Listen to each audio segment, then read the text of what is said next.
Hello शिक्षक साथियों, कैसे हैं आप। आशा करते हैं कि आप स्वस्थ होंगे, तंदुरुस्त होंगे। तो चलिए आज हम लोग देखते हैं 6 क्लास का, है ना, आगे वाला चैप्टर तंतु से वस्त्र तक और विभिन्न प्रकार के पदार्थ। इन सभी का हम लोग अध्ययन पहले कर चुके हैं और आज हम लोग इन सभी चैप्टरों का प्रैक्टिस सेट बनाने का प्रयास करेंगे, कोशिश करेंगे। तो आप लोग मेरे साथ जुड़े रहिए और प्रैक्टिस करते रहिए। तो चलिए देखते हैं क्वेश्चन नंबर 1।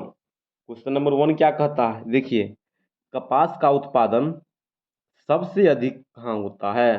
कपास का उत्पादन सबसे अधिक कहाँ होता है।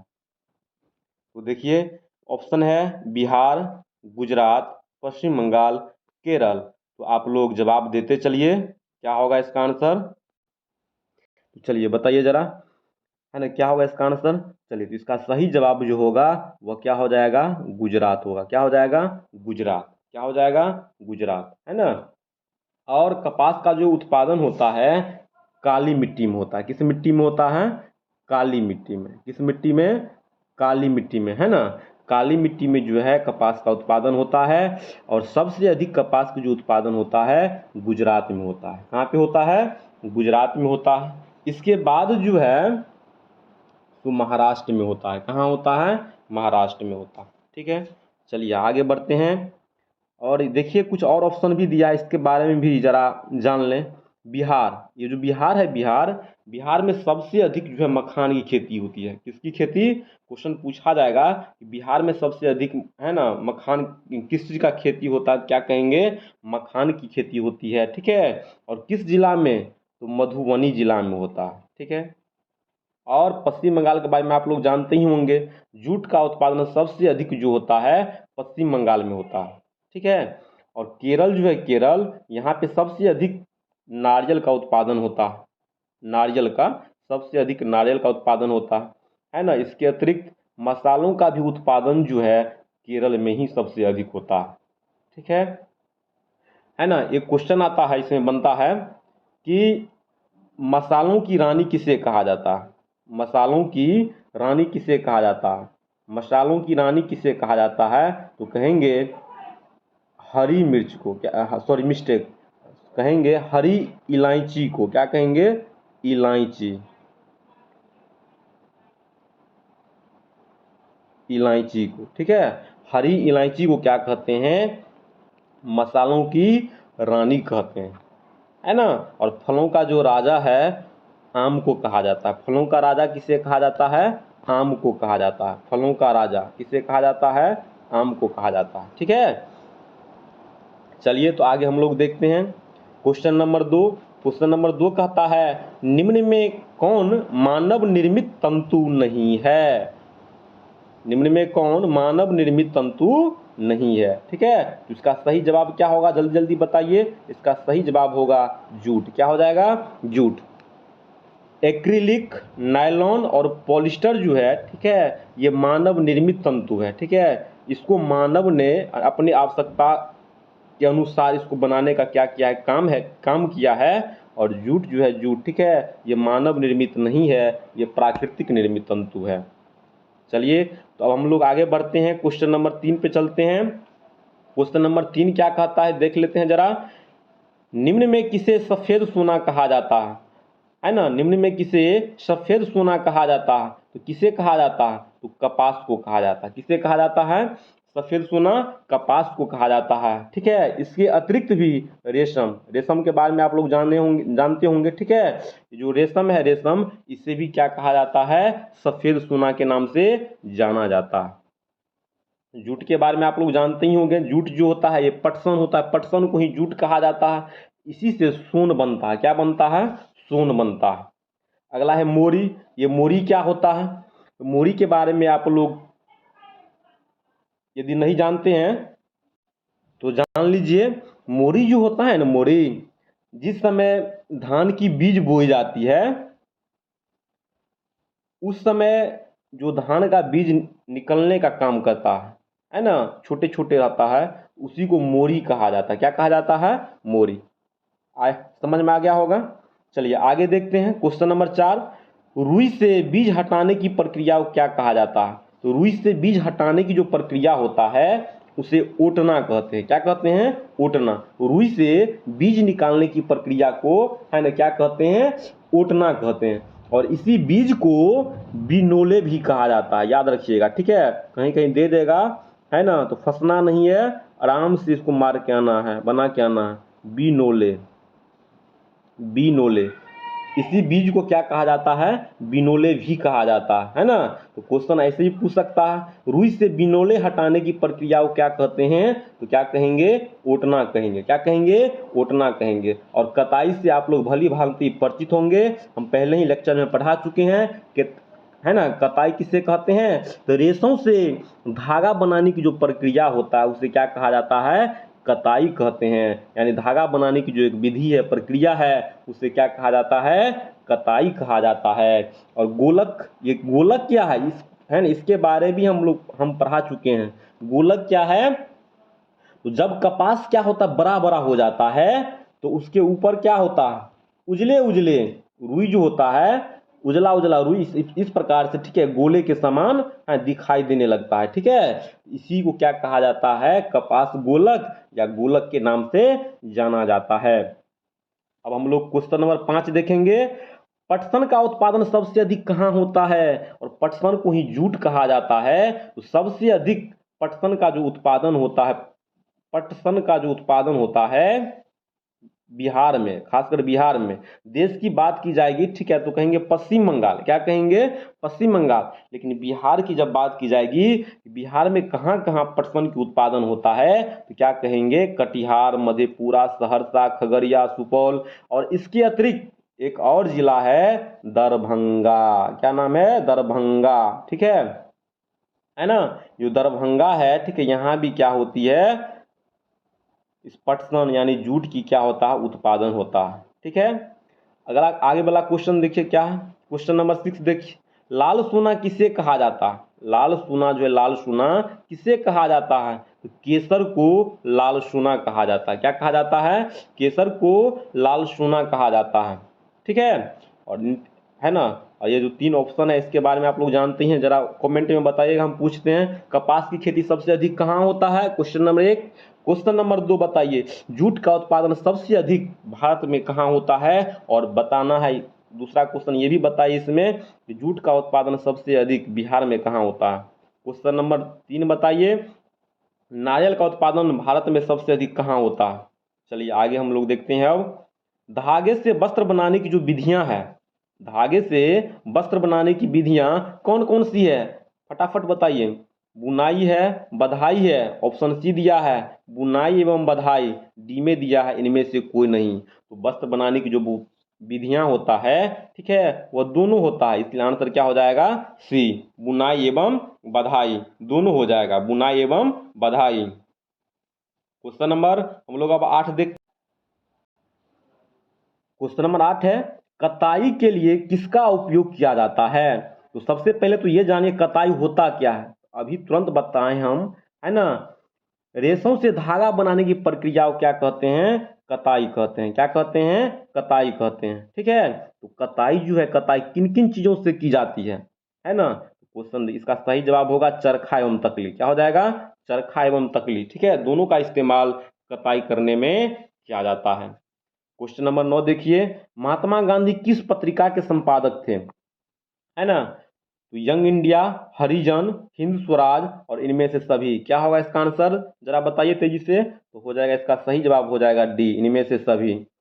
चरखे को चरखे को किसने लोकप्रियता प्रदान की थी? है ना, ये जो चरखा है, चरखा है ना, इसको लोकप्रियता प्रदान किस है ना किसने किया? ऑप्शन है महात्मा गांधी, गंगा, मदन लाल, इनमें से सभी। क्या हो जाएगा इसका सही जवाब? इसका सही जवाब होगा ए। क्या हो जाएगा? ए, है ना। तो चरखे में जो है ना योगदान गंगा और मदन लाल दोनों किया है, ठीक है, लेकिन लोकप्रियता बनाने में महात्मा गांधी ही क्या किए हैं? तो सहयोग किए हैं। महात्मा गांधी जिस समय चरखा की खोज कर रहे थे, ठीक है, यही गंगा नाम की जो व्यक्ति है, ठीक है, यही क्या किए थे? चरखा को कहीं से खोज के दिए थे। और मदन लाल जो है, ठीक है, डिजाइनिंग मुजाइनिंग करने का यही काम किया करते थे मदन लाल।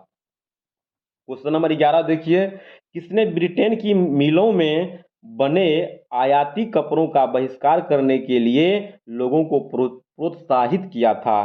तो क्वेश्चन हो जाएगा, इसका सही जवाब क्या हो जाएगा? महात्मा गांधी। क्या हो जाएगा? महात्मा गांधी। अगला क्वेश्चन देखिए, नारियल के बाहरी आवरण को क्या कहते हैं? नारियल के बाहरी आवरण को क्या कहते हैं? जूट कहते हैं, क्वायर क्वायर एवं जूट, इनमें से कोई नहीं। बताइए इसका सही जवाब क्या होगा? तो नारियल के सबसे बाहरी आवरण को क्या कहते हैं? क्वायर कहते हैं। क्या कहते हैं? क्वायर कहते हैं। ठीक है, चलिए, जूट नहीं होगा, है ना, हमेशा याद रखिएगा। जूट जो होता है, जूट पटसन का जो है ना, पटसन पटसन होता है ना, उसका बाहरी वाला भाग कह सकते हैं जूट को। ठीक है, जूट पटसन होता है ना, पटसन जिसे सोन बनता है वो जूट होता है। क्वायर जो होता है नारियल का जो सबसे बाहरी वाला भाग होता है उसको क्वायर कहते हैं, हमेशा याद रखिएगा। यहाँ पे बहुत से बच्चे क्या होते हैं, कंफ्यूज होते रहते हैं। अब हम लोग प्रैक्टिस सेट 4 देखेंगे, है ना। चैप्टर बदल चुका है, विभिन्न प्रकार के पदार्थ।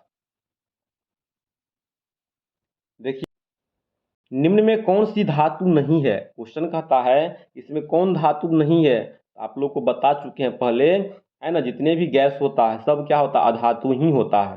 ठीक है, देखो तो ये धातु नहीं होगा। ठीक है, ऑक्सीजन जो होगा, ऑक्सीजन, ये क्या होगा? धातु नहीं होगा, ऑक्सीजन।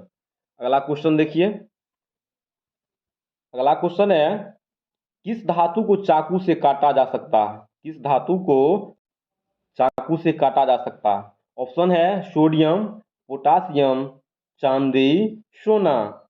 जरा बताइए फटाफट क्या होगा इसका आंसर? इसका सही जवाब हो जाएगा सोडियम और पोटासियम दोनों होगा। इसमें ऑप्शन नंबर ई इसका क्या हो जाएगा? सही जवाब हो जाएगा। ठीक है, ये धातु है ना, धातु ठोस होता है, बट हर एक चीज का कुछ अपवाद होता है ना, इसलिए सोडियम और पोटासियम जो होता है ये अपवाद है धातु का, और इसे हम आसानी से चाकू से काट सकते हैं। अगला क्वेश्चन नंबर 3 देखिए, कौन सी धातु द्रव अवस्था में पाई जाती है? कौन सी धातु द्रव अवस्था में पाई जाती है? ब्रोमीन, सोना, चांदी, कैल्शियम, पारा। इसका सही जवाब हो जाएगा पारा। ठीक है, क्या हो जाएगा? पारा। पारा जो है एक धातु है, ठीक है, और ये द्रव अवस्था में पाई जाती है। ये भी क्या है? धातु का अपवाद ही है। देखिए, ये ब्रोमीन, ये जो ब्रोमीन है, ब्रोमीन ये अधातु है ना, और ये भी द्रव अवस्था में पाई जाती है। हमेशा याद रखिएगा। ठीक है, क्वेश्चन जब भी पूछेगा कि कौन सी अधातु द्रव अवस्था में पाई जाती है, तो कहेंगे ब्रोमीन। क्या कहेंगे? ब्रोमीन। लेकिन इसी क्वेश्चन को ऐसे कह दे कि कौन सी धातु द्रव अवस्था में पाई जाती है, तब कहेंगे पारा। अधातु कहेगा तो ब्रोमीन, और धातु कहेगा तो पारा। ठीक है, और दोनों द्रव अवस्था में पाई जाती है। चलिए, क्वेश्चन नंबर आगे देखते हैं, किस धातु को केरोसिन तेल में डुबा के रखा जाता है? ठीक है, तो सोडियम, सोडियम जो है, सोडियम, ठीक है, इसे केरोसिन तेल में डुबा के रखा जाता है। जैसे ही हम इसको केरोसिन तेल से बाहर निकालते हैं, उसमें आग पकड़ लेता है। क्वेश्चन नंबर 5 देखते हैं हम लोग, निम्न में कौन बिलियन है? निम्न में कौन क्या है? बिलियन है। तो जरा इसे देख लीजिए, क्या होगा इसका आंसर? शरबत, पानी, चीनी, इनमें से कोई नहीं। तो बताइए इसका सही जवाब क्या होगा? इसका सही जवाब होगा बिलियन। क्या हो जाएगा? बिलियन। क्या हो जाएगा? मिस्टेक, सॉरी, तो क्वेश्चन ही है। इसका सही जवाब हो जाएगा शरबत। क्या हो जाएगा? शरबत, है ना। तो शरबत हो जाएगा इसका सही जवाब। अब इसी में देखिए और कुछ ऑप्शन दिया हुआ है। क्या दिया हुआ है? पानी भी दिया है, चीनी भी दिया है, तो ये क्या चीज़ है? तो देखिए, तो सर, है ना, तो यहाँ जो पानी जो होगा, पानी ये हो जाएगा विलायक। क्या हो जाएगा? विलायक, है ना। शरबत कैसे तैयार होती है? पानी में क्या करते हैं? चीनी डालते हैं, है ना, फिर उसको जब उसका जो मिश्रण तैयार होता है उसी को ना शरबत कहेंगे। ठीक है, तो शरबत, पानी जो यहाँ काम करेगा, पानी, ये पानी ये हो जाएगा विलायक। विलायक का मतलब क्या चीज़? जो अपने आप में सब कुछ घुलने का काम करता है ना, जो अपने आप में किसी चीज़ को मिला ले, घुला ले, उसको विलायक कहेंगे, है ना। अब देखिए, पानी में घुलने का काम कौन करता है? चीनी ना। तो जो घुलने का काम करता है उसको क्या कहेंगे? विलय। क्या कहेंगे? विलय, है ना। और जब दोनों चीज आपस में क्या होता है? मिल जाता है, पानी में जैसे चीनी मिल गया, घुल गया, ठीक है, तब उसको क्या कहते हैं, शरबत ना कहते हैं। इसी शरबत को कहा जाता है विलियन। क्या कहा जाता है? विलियन। समझ में आ गया होगा। तो चलिए आगे हम लोग देखते हैं। रक्त है, रक्त क्या है? पारदर्शी पदार्थ है, पारभासी है, अपारदर्शी है, या इनमें से कोई नहीं? क्या इसका सही जवाब होगा? तेजी से बताइए, फटाफट बताइए, तेजी से बताइए, क्या इसका सही जवाब होगा? हाँ, चलिए इसका सही जवाब होगा पारभासी, है ना। खून जो होता है हमारा, खून, ठीक है, पारभासी होता है। इससे प्रकाश जो होता है अंशतः हल्का फुल्का ही गुजरता है, गुजर पाता है। जैसे तेल लगा कागज हुआ, है ना, उससे प्रकाश किस प्रकार से गुजरता है, उसी प्रकार से रक्त भी है, ठीक है। और इसका क्या एग्जाम्पल हो सकता है? पारभासी का, पारभासी का जो एग्जाम्पल होगा, और है ना, क्या हो सकता है? और हो सकता है आंख की पलक जो होता है, आंख की पलक, ठीक है, ये भी क्या हो जाएगा? पारभासी हो जाएगा। इसके अतिरिक्त कोहरा, कोहरा जानते हैं ना, ठंड के मौसम में लगता है, ये भी क्या हो जाएगा? पारभासी हो जाएगा। जब आप लोग गाड़ी चलाते होंगे तो देखते होंगे उस समय जो कोहरा लगा होता है, गाड़ियां की लाइट ना ही दूर तक जाती है और ना ही दूर से, है, बहुत ही हल्का हल्का हल्का दिखाई देती है, ठीक है। ये क्या है? पारभासी का क्या है? एग्जाम्पल है। इसके अतिरिक्त रबर जो होता है, गुब्बारा वाला फूका होता है ना, फूका गुब्बारा जानते हैं ना, वो जो होता है वो भी क्या है? तो पारभासी ही है, ठीक है। दूध, ये भी क्या है? पारभासी ही है ना। है ना। और अपारदर्शी क्या होता है? जिससे प्रकाश आर पार चला जाए, ठीक है, उसे पारदर्शी कहते हैं। अपारदर्शी किसे कहते हैं? तो जिससे प्रकाश आर पार नहीं जाएगा वह क्या हो जाएगा? अपारदर्शी हो जाएगा ना। जैसे बेंच, डेस्क, टेबल, कुर्सी, मेज, है ना, ये सब अपारदर्शी का क्या है? उदाहरण है। हम लोग आगे देखते हैं अब। Question number 7। क्वेश्चन नंबर 7 देखिए क्या है। पानी से भरे हुए बाल्टी में, पानी से भरे हुए बाल्टी में एक लोटा को डुबाया, लोटा को डुबाने पर, एक उल्टे लोटा को डुबाने पर लोटा ऊपर की ओर किस बल के कारण आ जाता है? 4 ऑप्शन दिया है, आप लोग तेजी से बताएं। उत्प्लावन बल के कारण, घर्षण बल के कारण, गुरुत्वाकर्षण बल के कारण, इनमें से कोई नहीं। इसका सही जवाब हो जाएगा उत्प्लावन बल के कारण। किस बल के कारण? उत्प्लावन बल के कारण। किस बल के कारण? उत्प्लावन बल के कारण, ठीक है। कैसे? तो क्वेश्चन देखिए क्या कह रहा है। कहता है कि एक बाल्टी है इस प्रकार से, है ना, ऐसे पूरा पूरी क्या भरा हुआ? पानी भरा हुआ। और इसमें एक कह रहा है बाल्टी, एक उल्टे लोटा को, इस प्रकार से उल्टे लोटा को क्या करना है? इसमें ला के, है ना, डुबाना है। और उसको जैसे ही छोड़ेंगे ना, ये लोटा क्या हो जाएगा? ऊपर फेंक देता है ना। तो ऐसा क्यों? तो जब लोटे को हम क्या करते हैं, पानी से भरे हुए बाल्टी में उल्टे लोटे को जब डुबाते हैं, है ना, तो जिस बल के कारण उसको, उस लोटे को बाहर फेंकने का काम करता है पानी, उसी बल को उत्प्लावन बल कहा जाता है। समझ में आ गया होगा। चलिए आगे देखते हैं। क्वेश्चन नंबर 8 देखते हैं। क्वेश्चन नंबर 8 है, आंधी आने पर छप्पर उड़ जाना किसके कारण होता है? ऑप्शन दिया है बर्नौली प्रमेय के कारण, आर्किमिडीज के सिद्धांत के कारण, न्यूटन के नियम के कारण, इनमें से कोई नहीं। इसका सही जवाब होगा बर्नौली प्रमेय। क्या हो जाएगा? बर्नौली प्रमेय। कैसे? जब आंधी आता तो बर्नौली साहब बताए हैं, है ना, जब किसी चीज का वेग अधिक होगा, जब हवा की वेग क्या होगा? अधिक होगा, है ना, तो उसका जो प्रेशर होता है, दाब होता है, वह क्या होता है? कम जाता है। क्या हो जाता है? कम जाता है ना। अब देखिए हम समझाते हैं आपको। अब यहाँ से इस पे फूक मारिए, है ना, यहाँ से क्या कीजिए? इस पे फूक मारिए।